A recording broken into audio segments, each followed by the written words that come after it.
Bem-vindo ao Voz da Pregação. Aqui a palavra de Deus é anunciada com poder e unção para transformar vidas. Não deixe essa mensagem passar. Inscreva-se agora, ative o sininho e faça parte dessa missão de levar o Evangelho a todos os lares. Em 1 Coríntios 15:9, o apóstolo Paulo disse: é só para essa vida que nós esperamos em Cristo, nós somos de todos os homens os mais dignos de lástima. Ele não está dizendo que nós não vamos esperar para essa vida. Ele não está dizendo que nós não podemos ter bênçãos, ações, intervenções de Deus e viver algo especial aqui. Mas ele está dizendo, se for só isso, deu ruim. E deu ruim para valer.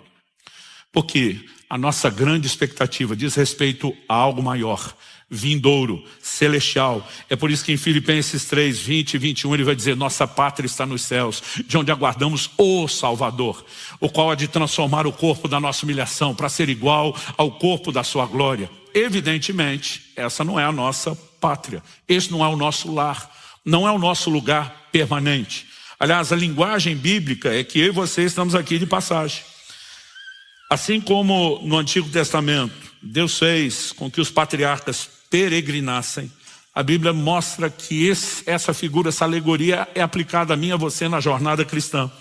1 de Pedro 2,11, amados, peço a vocês, como a peregrinos e forasteiros que são, que se abstenham das paixões carnais que fazem guerra contra a alma, tendo conduta exemplar no meio dos gentios, para que quando eles os acusarem de malfeitores, observando as boas obras que vocês praticam, glorifiquem a Deus no dia da visitação. Está dizendo, se você lembrar que é peregrino, forasteiro, que você está aqui de passagem, só em trânsito, mas que esse não é o seu lugar, você não vai se deixar seduzir por essas propostas. Isso fará com que você tenha uma vida exemplar, que chama a atenção do ímpio, vai te permitir ser luz no mundo, glorificar a Deus com a sua conduta, mas a ideia de que eu e você não pertencemos a esse sistema, estamos aqui de passagem, tem que ser cultivado no coração de cada um de nós. No entanto, isso não pode ser usado, como também muitos ao longo da história da igreja têm feito, para que a gente se desconecte desse aspecto útil que Deus espera de nós no mundo, que é ser luz e é ser sal. Então nós não estamos falando de fugir, porque como eu disse desde o início, a oração de Jesus é não tire daqui. Tipo, eu preciso de vocês nessa passagem para chacoalhar o sistema, para quebrar as estruturas, para chamar a atenção das pessoas, para promover e estabelecer o reino. Eu preciso de vocês aqui dizendo, venha o teu reino, seja feita a tua vontade. Ou seja, nós estabelecemos uma outra dimensão de reino, de governo, com suas leis, com seus valores por onde passamos. Mas não estamos presos aqui. Não estaremos aqui para sempre, né? A Bíblia diz, nada trouxemos para esse mundo e também nada daqui podemos levar. Quando partirmos, e é só uma questão de tempo, todo o nosso tesouro, ele será o quê? Apocalipse, capítulo 14, verso 3 diz, bem-aventurados aqueles que agora morrem no Senhor, para que descansem das suas obras, pois suas obras os acompanham. A única coisa que eu e você levaremos dessa vida, nossas obras, o que fizemos para Deus. E isso será de fato parte da nossa recompensa e galardão eterno. Então é lógico que é inteligente aproveitar o tempo de passagem nessa terra, ser frutífero, ser bênção, tocar a vida de pessoas, cumprir o plano e o propósito de Deus. Nós não estamos falando de cristãos que reduzem o cristianismo a um simplismo absurdo e entram num padrão de mediocridade e não querem fazer diferença. Mas mesmo fazendo diferença, eu vejo muitos estão pregando, não, nós estamos aqui para fazer diferença, e isso virou uma desculpa para mais se misturar do que fazer diferença. Então nós vamos ter que saber adequar isso. E quando falamos de espiritualidade, o coração, a mente precisa estar nos céus buscando a Deus. Mas quando falamos de pragmatismo cristão, os pés precisam estar na terra. Quando eu comecei a falar mais sobre o assunto do cuidado do corpo, que eu estou pregando bastante esse ano, desde que lancei o livro sobre o assunto, eu tenho compartilhado com as pessoas a história da minha própria correção. E Deus precisou começar tratando comigo a partir daquilo que eu chamo de espiritualidade exagerada. Em João, no capítulo 3, no verso 6, Jesus diz para Nicodemos, o que é nascido da carne é carne, o que é nascido do espírito é espírito. Ele não diz que você é um ou outro. Ele mostrou que você é tanto um quanto o outro. Entramos nesse mundo num corpo de carne, mas quando fomos regenerados, nosso espírito foi recriado. Toda a relação com Deus se dá no plano espiritual. Em João 4, 24, Jesus diz, Deus é espírito, importa que os seus adoradores o adorem em espírito. Agora, o que é espiritualização exagerada? Não estou dizendo que a gente não deva reconhecer que somos seres espirituais, nem tampouco que a relação com Deus é no plano espiritual. Mas é quando, em nome dessa realidade, que é apenas uma parte, não ela toda, a gente abraça ela em detrimento das realidades naturais. Aí nós temos um problema. Isso é espiritualização exagerada. Quando tentado pelo diabo no deserto, Jesus responde, citando Deuteronômio 8, lá em Mateus 4,4, nem só de pão viverá o homem, mas de toda a palavra que sai da boca de Deus. De novo, Jesus está dizendo, você não é só corpo, matéria a ser alimentada. Você também é um ser espiritual. E esse seu ser espiritual precisa de alimento para a subsistência, como o natural precisa, e o alimento espiritual é a palavra de Deus. Mas, se você inverter a frase de Jesus, ela continua igualmente verdadeira. Nem só da palavra de Deus viverá um homem, mas também de pão. Porque o mesmo Jesus que fez a outra afirmação, fez em qual contexto? Depois de 40 dias de jejum, a Bíblia diz que ele está com fome. E fome ali eu sempre destaco, é a fome literal. Acabaram-se as reservas de gordura, o corpo vai entrar no modo de inanição, consumo de tecido próprio. E, naturalmente falando, já que Jesus está vivendo como homem, se não comer não sobrevive. Ou seja, nós não podemos negar a parte espiritual e não podemos, em nome do espiritual, negar o aspecto prático, porque nós convivemos com esses dois mundos, com essas duas dimensões. Na própria continuidade da tentação, Jesus cita a Bíblia, o diabo diz, bom, quer falar de Bíblia? Vamos falar de Bíblia. E cita outra porção da Bíblia. Está lá registrado no Salmo 91. E a citação está ipsis literis, igual está escrito lá. O diabo diz para Jesus, por que é que você não pula do pináculo do templo? Que está escrito, aos seus anjos dará ordem a teu respeito, para que te guardem todos os seus caminhos, de maneira que você não tropece com seu pé em pedra. Você não vai ver Jesus dizer, está escrito nada disso, porque estava. Qual a resposta de Jesus? Também está escrito. Isso nos mostra algo que a gente andou ensinando recentemente, que a Bíblia é que explica a própria Bíblia. Então Jesus está dizendo, alto lá, Satanás. Você pode ter citado uma porção de Bíblia, mas a aplicação dela não condiz com o resto. Jesus diz, também está escrito, não tentarás o Senhor teu Deus. E aqui o que é que Jesus está combatendo? Uma espiritualidade ou espiritualização exagerada. Tem promessa de proteção de Deus na nossa vida por meio do ministério de assistência dos anjos? Tem. Mas Jesus está dizendo, você não vai tentar Deus. Ou seja, não é porque Deus ofereceu proteção que você não vai se proteger e deliberadamente pular do pináculo do templo, de cima de um prédio da ponte ou viaduto. Tanto que em Deuteronômio 22:8 Deus diz, se você construir uma casa com terraço, andar superior, construa também um parapeito. Porque se alguém cair de lá, Deus diz, você é o culpado do sangue. Mas Deus, o Senhor não guarda o seu povo quando eles estão na casa deles. Imagina Deus dizendo, não quer dizer que vocês não tenham que se guardar. Porque a gente precisa entender, né, que cabe as duas coisas. Salmo 127:1, se o Senhor não guardar a cidade, em vão vigia a sentinela. A Bíblia não está dizendo que porque Deus guarda a gente não põe sentinela. A Bíblia está dizendo, não é porque nós botamos sentinela que nós vamos deixar de confiar no que Deus faz. Porque não precisa ser um ou outro, pode ser tanto um quanto o outro. Então, há uma chance de você que veio para cá e não só deixou o carro na rua, até no estacionamento tem agido no piloto automático. Qual é o piloto automático? O brasileiro que lida com isso, não importa se o carro está com seguro, né, em dia, se ele é desapegado, sempre que a gente estaciona e sai, a maioria de nós faz a oração. Guarda, Senhor. Só que eu brinco que o amém da oração é o apito do alarme. Você trancou o carro. Está errado de trancar? Não. Está errado de orar? Também não. Errado é achar que se faz um não pode fazer outro, que cabe tanto um quanto o outro. Há um cristianismo que ele é tanto espiritual quanto prático. Quem está entendendo? 1 Timóteo 5:23. O apóstolo dá um conselho para o seu discípulo. E Romanos 15:4 diz que tudo que foi escrito para nosso ensino foi escrito para esse conselho. Ele diz, não beba somente água. Beba também um pouco de vinho, por causa das suas frequentes enfermidades no estômago. Paulo tem um ministério de curas e milagres como poucos. Nesse momento da epístola, ele não está oferecendo oração. Não significa que ele não possa ter orado antes ou depois, mas a solução prática oferecida não foi oração. Não no registro da epístola.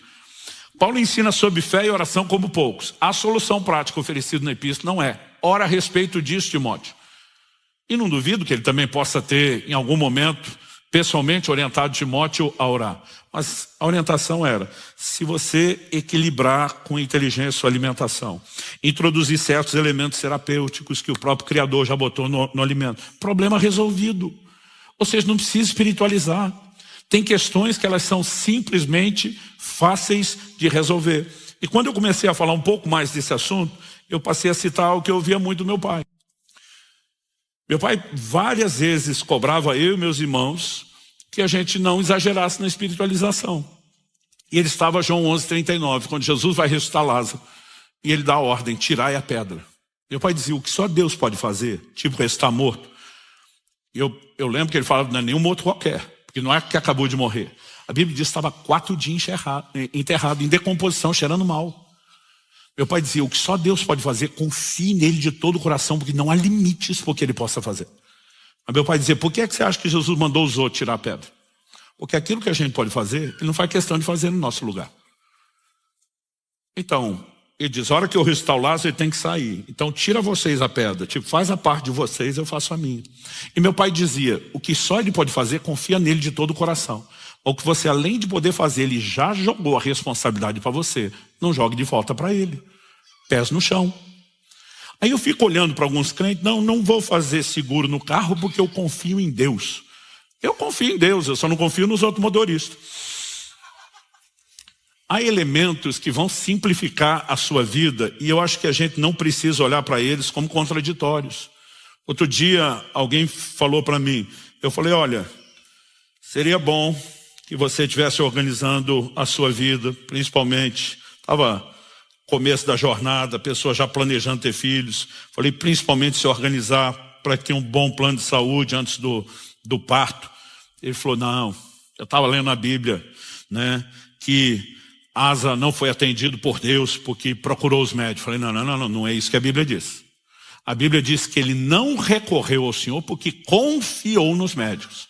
O elemento é confiança. Eu falei, Paulo se refere a Lucas, e esse texto está lá, se você estiver tomando nota, Colossenses 4,14, né? Ele se refere a Lucas como um médico amado. Podia chamar de amigo amado, de discípulo amado, de cooperador ou obreiro amado. Mas quando ele chama médico, ele está fazendo questão de dizer, tenho na minha equipe de cooperadores um médico, alguém que me ajuda com questões práticas ligadas à saúde. Então, não existe algo na Bíblia que diz que porque nós cremos que Deus traz cura e saúde, que a gente não possa fazer tudo aquilo que naturalmente está ao nosso dispor. O problema é confiar. Paulo também escreve a Timóteo e diz, diga aos ricos desse mundo que não confiem na instabilidade das riquezas. Ele não está dizendo que não pode ter recurso. Falei, aliás, se você aplicar a mesma lógica, não pode ir no médico, então você não podia ter dinheiro. Nenhum. Você tinha que desfazer de tudo. O problema não é ter, é confiar nisso a ponto de dizer para Deus, não preciso de você. Falei, não importa o quanto a gente tenha. Botou a sentinela. Nós vamos continuar confiando em Deus. Porque a sentinela pode falhar. Né? Nós temos recursos. Eles estão aqui hoje. Amanhã pode não estar mais. O que nós não podemos substituir é o elemento confiança. Mas a Bíblia não está dizendo que eu e você não podemos ter essa questão prática, pragmática. Quem está entendendo? Então, assim, a gente precisa conseguir não abandonar a espiritualidade, nem o pragmatismo.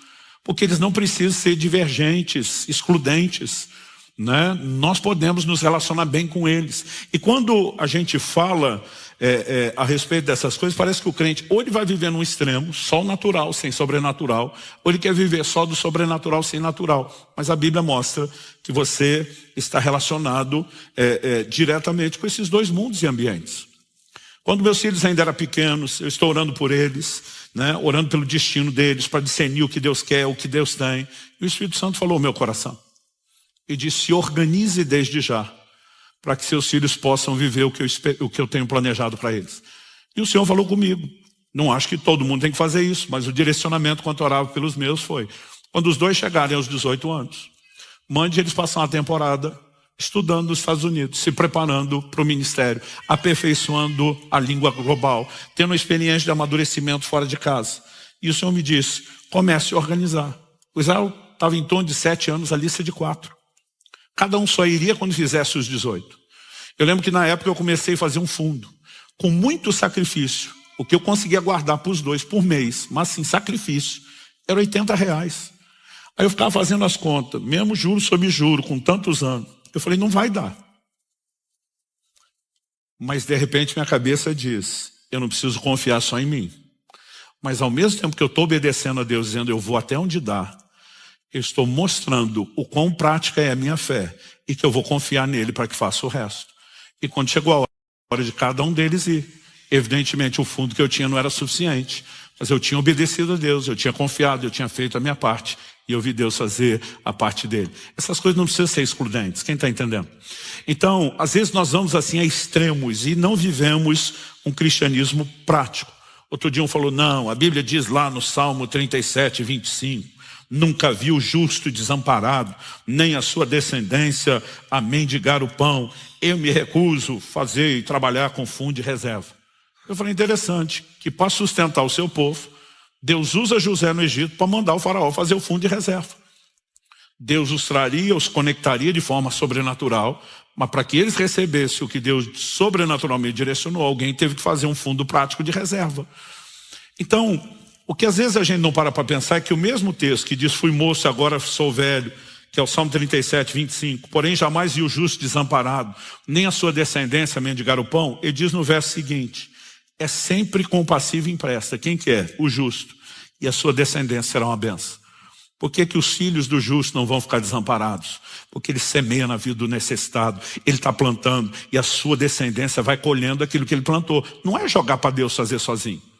Nós confiamos nele, que tudo aquilo que ele falou, seus princípios serão validados, os resultados vão se manifestar, mas isso não significa que a gente não tenha um elemento prático a fazer. Agora, se você tem um fundo de reserva, ótimo, você só não precisa botar confiança nele a ponto de excluir Deus. Então, eu creio que é possível, gente, que a gente consiga, adaptar essas coisas. O apóstolo Paulo fala em 2 Timóteo, no capítulo 2, no verso 4, que o soldado em serviço não se embaraça com o negócio dessa vida. Quer se embaraçar e se prender. Daí a igreja começou a tirar a ideia que se é soldado, se foi chamado para o ministério, não pode ter negócio dessa vida. Não é o que a Bíblia está dizendo. Se você vai levar em consideração o que a Bíblia diz lá no livro de Atos, no capítulo 18, de 1 a 5, você vai descobrir que quando Paulo chega em Corinto, ele se dedica durante uma temporada ao seu ofício como fabricante de tendas. Está construindo, fabricando as tendas, vendendo, negociando. Paulo fala várias vezes, minhas mãos proveram o meu sustento. Mas a Bíblia diz que quando Timóteo e o resto da equipe chega, Paulo se dedicou integralmente à pregação da palavra. Porque agora tem a equipe que ajuda a dar manutenção no negócio, que está botando pão na mesa. E Paulo diz, agora gerenciando isso, eu posso me dedicar integralmente. Mas a igreja começou a desenvolver mentalidades como, ou é uma coisa ou é outra. Deixa eu dizer uma coisa, seu trabalho é tão santo quanto o meu ministério de tempo integral. Eu esperava um amém. Você é um embaixador de Deus aonde você está. O seu cuidado com a casa na família é tão espiritual quanto o seu culto e adoração a Deus na igreja.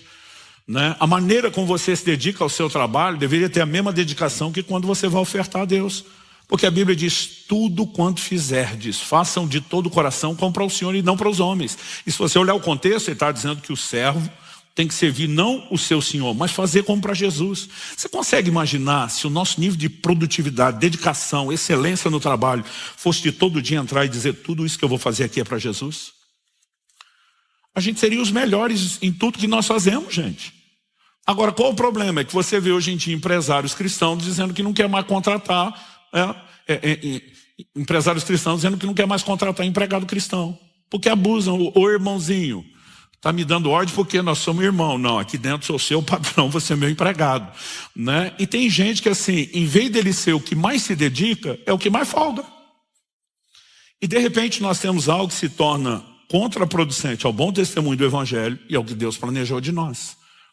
Então a gente precisa parar de separar demais o que é espiritual, sacro de um lado, o que é secular do outro, e entender que há um equilíbrio e dá para manter a cabeça lá no céu, mas o pé aqui no chão. Essas coisas não precisam ser contraditórias. Quando falamos da vinda de Jesus, eu sempre digo para todo mundo, eu preciso viver pronto, no estado de prontidão, como se ele fosse voltar a qualquer momento. Mas eu preciso trabalhar como se ele não viesse em nossa geração. Porque alguns começaram a dizer, Jesus está voltando. Gente, quando eu era adolescente, então vamos voltar lá para a década de 80, a igreja falava, pregava, ensinava e cantava sobre a vinda de Jesus muito mais do que hoje. E o assunto veio com tanta força que eu lembro que eu e outros amigos adolescentes a gente dizia assim, ir para a faculdade para quê? Jesus está voltando. Trabalhar para quê? Jesus está voltando. A única coisa que a gente não negociava era quando a gente dizia, Maranata, vem Senhor Jesus, mas a gente dizia, só espera a gente casar. como se fosse possível você ter condições de casar sem estudar e trabalhar. Como é que vai sustentar a família depois? Né? Mas de alguma forma eu olho e falo, poxa, tem que dar um desconto. É nos adolescentes, com todo respeito aos presentes, cabeça de vento, quem não está maduro, preparado. Agora, o que eu não entendo é o camarada que já é adulto, amadureceu e continua com a mesma cabeça. E Jesus está voltando e não faz nada. Né? O apóstolo Paulo, que foi o cara que pregou a vinda de Jesus, que dizia, nossa pátria está no céu, de onde aguardamos o Salvador, diz, eu trabalhei mais do que todos os apóstolos. Então, eu vivo no estado de prontidão, ele volta a qualquer momento. Mas eu trabalho como se eu tivesse todo o tempo do mundo, dizendo, eu tenho que fazer o máximo antes que ele venha. Agora, para alguns, se você está falando da vinda de Jesus, é porque não quer trabalhar. E se está trabalhando, é porque Jesus não vai voltar. Essas coisas não podem ser excludentes. A gente precisa conseguir combiná-las, né? Trazer harmonia nisso tudo. E eu vejo nos cristãos em geral uma inclinação aos extremos. Ou alguns se tornam muito mundanos, ou exageradamente espiritualizados. E a gente vai ter que encontrar esse equilíbrio, né, entre a mentalidade celestial focada naquilo que é do céu e o pragmatismo cristão com os pés no chão. Onde a gente esteja no mundo, mas não seja do mundo. Onde a gente influencie, mas não é influenciado. E onde a vontade de Deus, na oferta do plano de sacrifício de Jesus, se cumpra, né? Que é qual? Que não apenas ele trate com a questão dos pecados, mas nos livre desse sistema, né? Nós precisamos viver uma vida guardando-nos incontaminados de um sistema pecaminoso. Os crentes estão literais demais. Hoje em dia, boa parte das discussões que as pessoas fazem, que isso aqui é pecado ou não é pecado? Paulo diz, tudo me é lícito, mas nem tudo convém. Tem coisa que não é pecado, gente, mas não convém.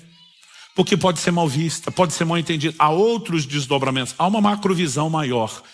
E quanto mais sintonizados nós estamos com o plano e o propósito de Deus, né? Acredito que de uma forma mais sábia, diferenciada, nós passamos a viver. E eu quero te encorajar a isso em nome de Jesus. Você recebe essa palavra?